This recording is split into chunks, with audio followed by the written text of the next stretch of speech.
والنهاردة وفي تاني حلقاتنا من قصص الأنبياء هنكمل مع بعض حكايتنا عن سيدنا آدم وستنا حواء.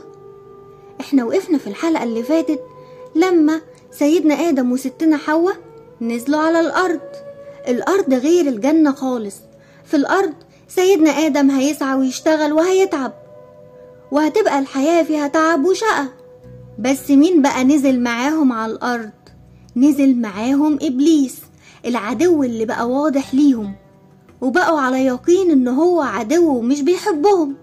ستنا حواء كانت بتولد كتير، وكل مرة تولد فيها توأم، ولد وبنت، وخلفت ولاد وبنات كتير، وفضلت كل ما تولد ولد وبنت.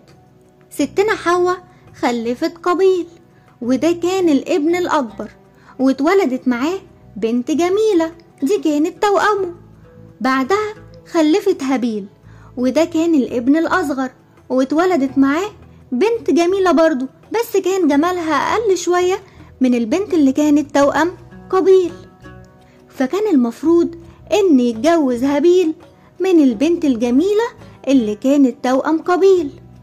في الوقت ده ربنا سبحانه وتعالى أمرهم إن كل ولد هيتجوز أخت ليه، بس مش هتكون توأمه، يعني هتكون أخته بس مش توأمه.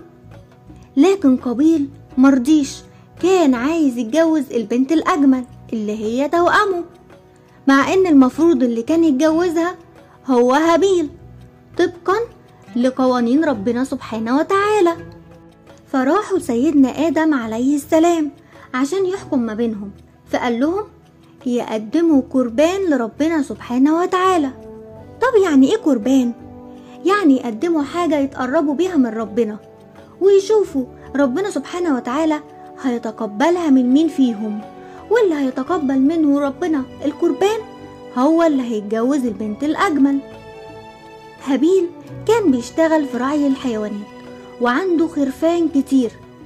هابيل فضل يدور مين أحسن حاجة عنده عشان يقدمها قربان لربنا، يعني هو اختار أحسن حاجة عنده قربان لربنا. قابيل بقى كان بيشتغل في الزراعة، فضل يدور ايه الحاجة اللي هو مش عايزها ومش محتاجها وممكن ساعتها يقدمها قربان. يعني ما اختارش أحسن حاجة عنده زي ما هابيل عمل، لا، ده دور على أسوأ حاجة عنده وهو مش عايزها عشان تكون قربان لربنا سبحانه وتعالى. راح هابيل وقابيل كل واحد فيهم ومعاه القربان بتاعه اللي هيقدمه لربنا. طب هيعرفوا ازاي ان ربنا سبحانه وتعالى تقبل منهم القربان؟ ان هتنزل نار تاكل القربان ده، ودي هتكون العلامة ان ربنا سبحانه وتعالى تقبل القربان. هابيل حط القربان بتاعه فأكلته النار، لكن قابيل لما حط القربان بتاعه فربنا ما تقبلوش.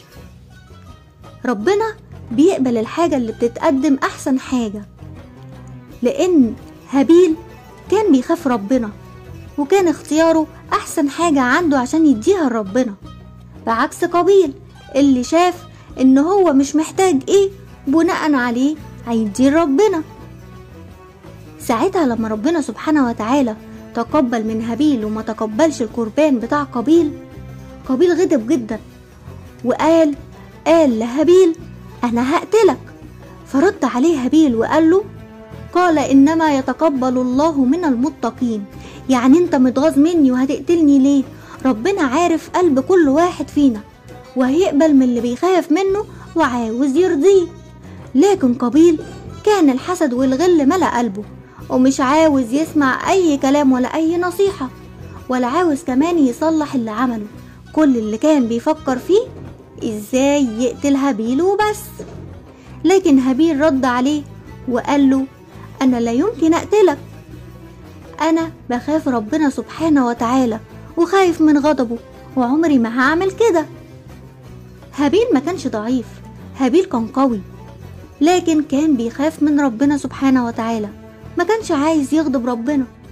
قابيل جاب صخرة وراح قتل بيها أخوه، ولما قتله ومات افتكر ان هو خلاص هيرتاح ويرتاح الغل اللي في قلبه، لكن بقى هو اللي خسران. هابيل مقتول وقابيل قاعد جنبه مش عارف يعمل ايه.